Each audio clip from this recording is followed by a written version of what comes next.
तो सभी भाइयों को मेरा जय भीम, नमो बुद्धाय, जय संविधान। तो भाइयों, मैं आपका अपना भाई त्रिवेंद्र जाटव। आज की हम शुरुआत करेंगे कुछ लाइनों से, जैसे कि किसी ने कहा है कि पैरों में जूते हो ना हो, लेकिन हाथों में किताब होनी चाहिए।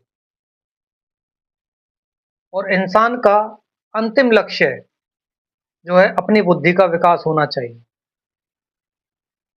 ये शब्द हैं डॉक्टर बाबा साहब भीमराव अंबेडकर के, और जिनको हाल ही में हमारे एक नेता, हमारे बड़े भाई श्री चंद्रशेखर आजाद जी ने अपने एक भाषण में जो है उनको प्रमाणित करने की कोशिश की है।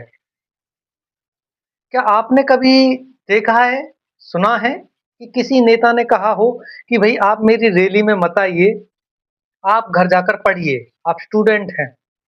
आपने कभी किसी नेता को ऐसे कहते हुए नहीं सुना होगा।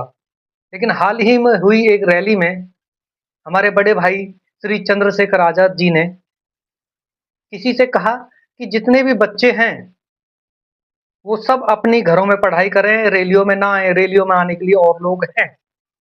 तो ये कितनी बड़ी बात है।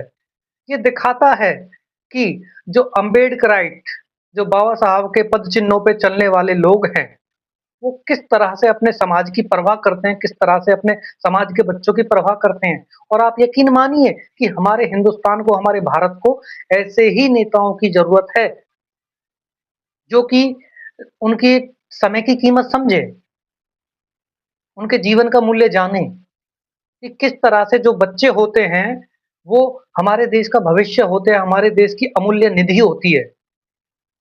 और उनके समय की रक्षा करना, उनके समय की बचत करना और उनको पढ़ाई के लिए एम्फसाइज़ करना कितना ज़रूरी होता है। असल नेता वही होता है और वही महान आदमी होता है।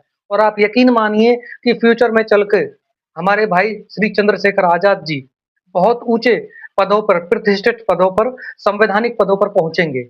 और हम जो है उनके लिए यही प्रे करते हैं लॉर्ड बुद्धा से कि उनको उनकी ऊँचाइयों तक पहुँचाए।